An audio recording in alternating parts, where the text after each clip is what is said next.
चांदनी रात का सफ़र। बहुत समय पहले की बात है। एक छोटे से गांव में आवार नाम का एक लड़का रहता था। उसे रात में आसमान को देखना बहुत पसंद था। हर रात वह अपने घर की छत पर बैठकर तारों को निहारता, सोचता कि इन तारों के पीछे कैसी दुनिया होगी। रात पूर्णिमा का चांद आसमान में बहुत सुंदर दिखाई दे रहा था। ठंडी हवा चल रही थी और चारों ओर शांति थी।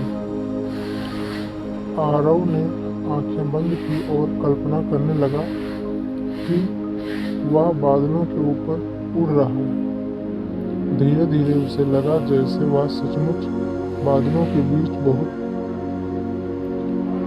गया है।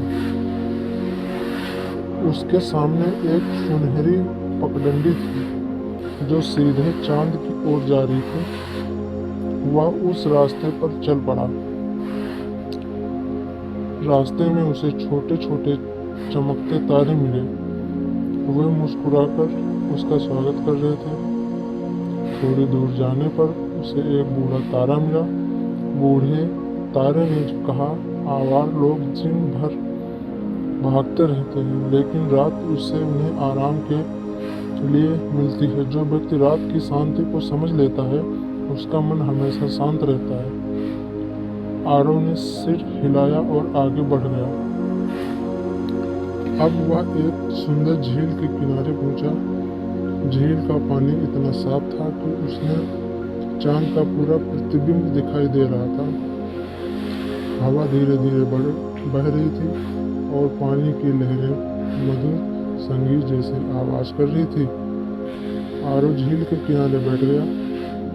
उसने महसूस किया कि उसके मन की सारी चिंताएं धीरे धीरे दूर हो रही थी। उसे बहुत हल्का और शांत महसूस होने लगा। कुछ देर बाद चांद ने उससे कहा, जब भी तुम्हारे चिंता हो, सब कुछ पल रुक कर गहरी सांस लो और याद करो कि वह रात के बाद एक नई सुबह आती है। आरव मुस्कुराया। उसे लगा जैसे उसके मन में एक नई रोशनी भर गई है। वह वापस उसी सुनहरी पगडंडी पर चला और धीरे धीरे अपने गांव लौट आया। जब उसने आंखें खोली तो वह अपनी छत पर ही था। चांद भी आसमान में चमक रहा था, लेकिन अब उसका मन पहले ही से अधिक शांत था।